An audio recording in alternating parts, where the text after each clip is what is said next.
اصل کام دل میں ہے، اپنے دل کو بیدار کرو، کیونکہ جب دل پوری طرح بیدار ہو جائے تو پھر اسے کسی دوست کی ضرورت نہیں رہتی۔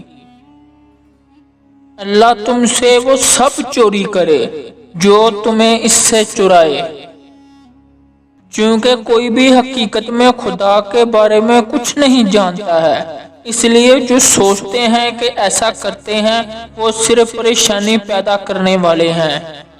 بڑا شک آخرکار عظیم بیداری کا باعث بنے گا۔ کب تک کھلے دروازے پر دھڑکتے رہو گے، کسی سے اسے کھولنے کی بھیک مانگتے رہو گے؟ میں اللہ سے محبت کرتا ہوں، میرے پاس کوئی وقت نہیں بچا جس سے میں شیطان سے نفرت کروں۔ سچی عقیدت اپنے لیے ہے، نہ جنت کی خواہش کرنا نہ ہی جہنم سے ڈرنا۔ میں مزدور کی طرح اپنی مزدوری کی امید میں اللہ کی بندگی نہیں کروں گا۔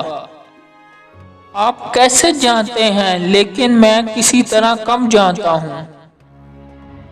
اے رب، ایک بار جب میں نے تجھے بہت چاہا تو میں نے تیرے گھر سے گزرنے کی ہمت نہیں کی، اور اب میں اس قابل بھی نہیں کہ اندر جانے دو۔ اے اللہ، تو جانتا ہے کہ میں اس زندگی میں صرف تیرے حکم کی اطاعت کرنا چاہتا ہوں۔ میری آنکھوں کا زندہ نظارہ بھی تیرے دربار میں حاضر ہے، لیکن ہمارے جسم کے سب سے زیادہ مباشرت اعمال میں سے ایک موت ہے۔ چھین کر کھانے والوں کا کبھی پیٹ نہیں پڑتا، بانٹ کر کھانے والے کبھی بھوکے نہیں مرتے۔ اگر میں اب توبہ کرتا ہوں تو کیا اللہ مجھے معاف کر دے گا؟ نہیں، لیکن اگر اللہ آپ کو معاف کر دے تو آپ توبہ کریں گے۔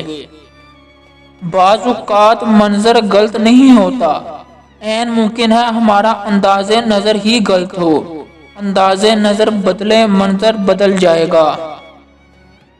اگر تم دنیا سے فارغ ہو تو دنیا کی برائی یا بلائی کی تمہیں پرواہ نہیں ہو سکتی۔